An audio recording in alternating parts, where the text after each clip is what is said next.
The Lord spoke to Moses, saying, This shall be the law of the leprous person for the day of his cleansing. He shall be brought to the priest, and the priest shall go out of the camp, and the priest shall look. Then if the case of leprous disease is healed in the leprous person, the priest shall command them to take for him who is to be cleansed 2 live clean birds, and cedar wood, and scarlet yarn, and hyssop. And the priest shall command them to kill one of the birds in an earthenware vessel over fresh water. He shall take the live bird with the cedar wood and the scarlet yarn and the hyssop, and dip them and the live bird in the blood of the bird that was killed over the fresh water. And he shall sprinkle it 7 times on him who is to be cleansed of the leprous disease. Then he shall pronounce him clean, and shall let the living bird go into the open field. And he who is to be cleansed shall wash his clothes, and shave off all his hair, and bathe himself in water, and he shall be clean. And after that he may come into the camp, but live outside his tent 7 days. And on the 7th day he shall shave off all his hair from his head, his beard, and his eyebrows. He shall shave off all his hair, and then he shall wash his clothes, and bathe his body in water, and he shall be clean. And on the 8th day he shall take 2 male lambs without blemish, and 1 ewe lamb a year old without blemish, and a grain offering of 3/10 of an ephah of fine flour mixed with oil, and 1 log of oil. And the priest who cleanses him shall set the man who is to be cleansed and these things before the Lord at the entrance of the tent of meeting. And the priest shall take 1 of the male lambs and offer it for a guilt offering, along with the log of oil, and wave them for a wave offering before the Lord. And he shall kill the lamb in the place where they kill the sin offering and the burnt offering, in the place of the sanctuary. For the guilt offering, like the sin offering, belongs to the priest. It is most holy. The priest shall take some of the blood of the guilt offering, and the priest shall put it on the lobe of the right ear of him who is to be cleansed, and on the thumb of his right hand, and on the big toe of his right foot. Then the priest shall take some of the log of oil and pour it into the palm of his own left hand, and dip his right finger in the oil that is in his left hand, and sprinkle some oil with his finger 7 times before the Lord. And some of the oil that remains in his hand the priest shall put on the lobe of the right ear of him who is to be cleansed, and on the thumb of his right hand, and on the big toe of his right foot, on top of the blood of the guilt offering. And the rest of the oil that is in the priest's hand he shall put on the head of him who is to be cleansed. Then the priest shall make atonement for him before the Lord. The priest shall offer the sin offering to make atonement for him who is to be cleansed from his uncleanness. And afterward he shall kill the burnt offering, and the priest shall offer the burnt offering and the grain offering on the altar. Thus the priest shall make atonement for him, and he shall be clean.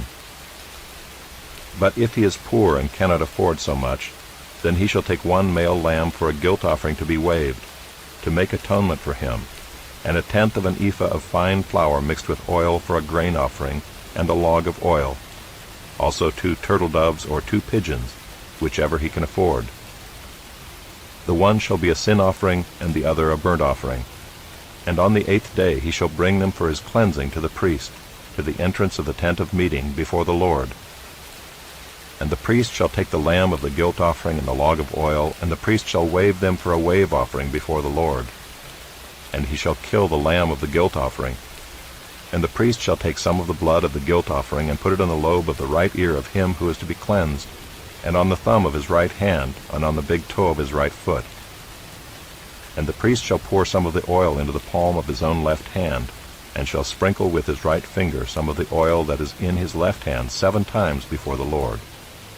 And the priest shall put some of the oil that is in his hand on the lobe of the right ear of him who is to be cleansed, and on the thumb of his right hand, and on the big toe of his right foot, in the place where the blood of the guilt offering was put. And the rest of the oil that is in the priest's hand he shall put on the head of him who is to be cleansed, to make atonement for him before the Lord. And he shall offer of the turtle doves or pigeons, whichever he can afford, 1 for a sin offering, and the other for a burnt offering, along with a grain offering.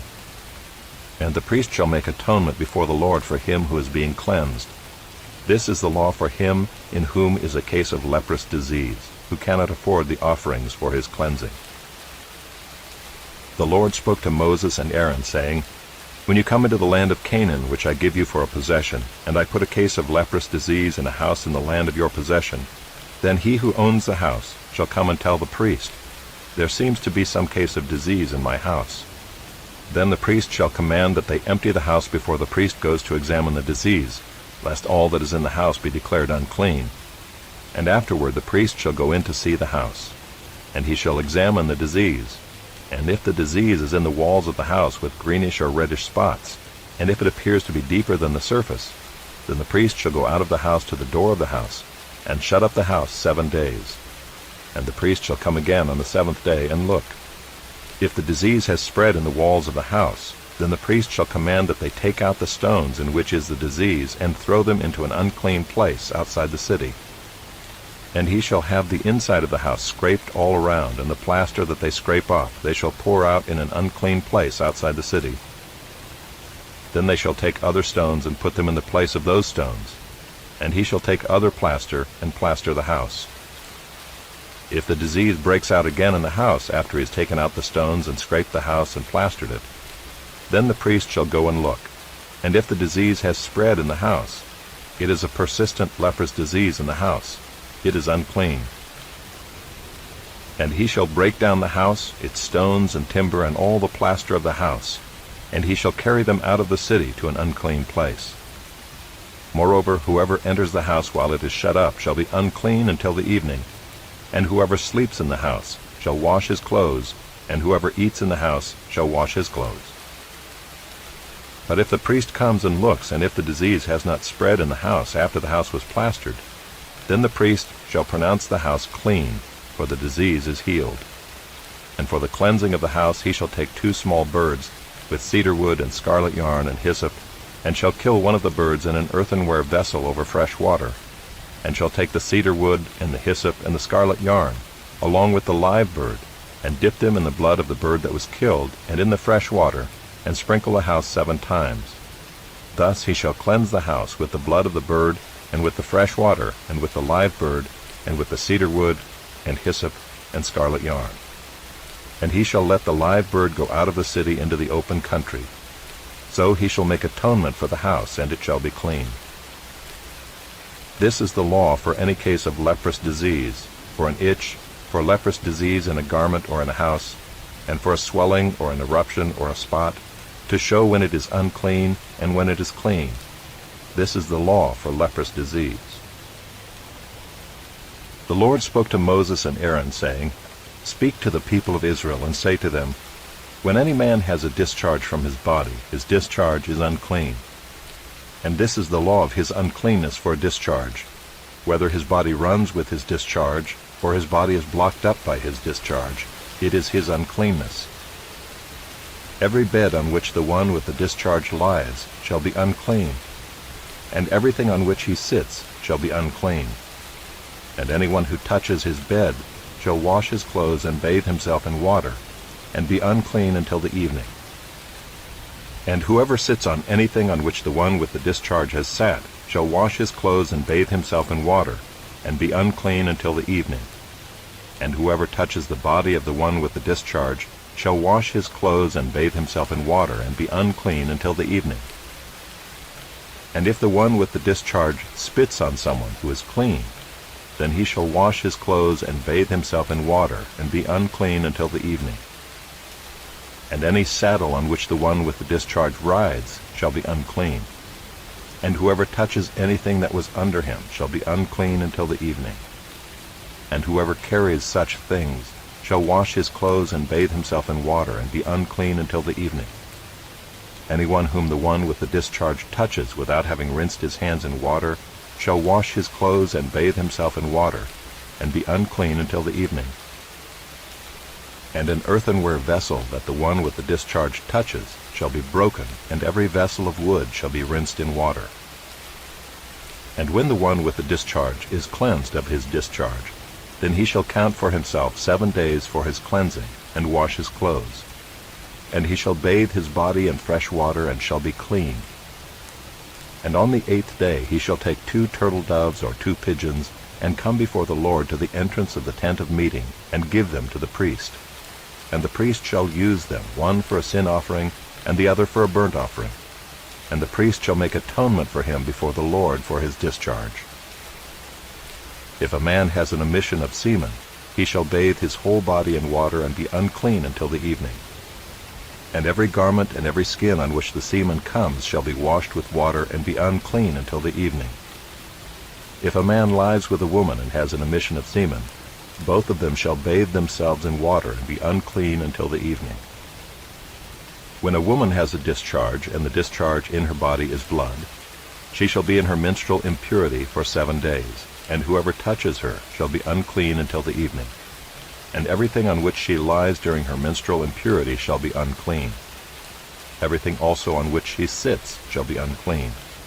And whoever touches her bed shall wash his clothes and bathe himself in water, and be unclean until the evening. And whoever touches anything on which she sits shall wash his clothes and bathe himself in water, and be unclean until the evening. Whether it is the bed or anything on which she sits, when he touches it he shall be unclean until the evening. And if any man lies with her, and her menstrual impurity comes upon him, he shall be unclean 7 days, and every bed on which he lies shall be unclean. If a woman has a discharge of blood for many days, not at the time of her menstrual impurity, or if she has a discharge beyond the time of her impurity, all the days of the discharge she shall continue in uncleanness. As in the days of her impurity, she shall be unclean. Every bed on which she lies all the days of her discharge shall be to her as the bed of her impurity, and everything on which she sits shall be unclean, as in the uncleanness of her menstrual impurity. And whoever touches these things shall be unclean, and shall wash his clothes and bathe himself in water, and be unclean until the evening. But if she is cleansed of her discharge, she shall count for herself 7 days, and after that she shall be clean. And on the 8th day she shall take 2 turtle doves or 2 pigeons, and bring them to the priest, to the entrance of the tent of meeting. And the priest shall use one for a sin offering, and the other for a burnt offering. And the priest shall make atonement for her before the Lord for her unclean discharge. Thus you shall keep the people of Israel separate from their uncleanness, lest they die in their uncleanness by defiling my tabernacle that is in their midst. This is the law for him who has a discharge, and for him who has an emission of semen, becoming unclean thereby. Also for her who is unwell with her menstrual impurity, that is, for anyone, male or female, who has a discharge, and for the man who lies with a woman who is unclean.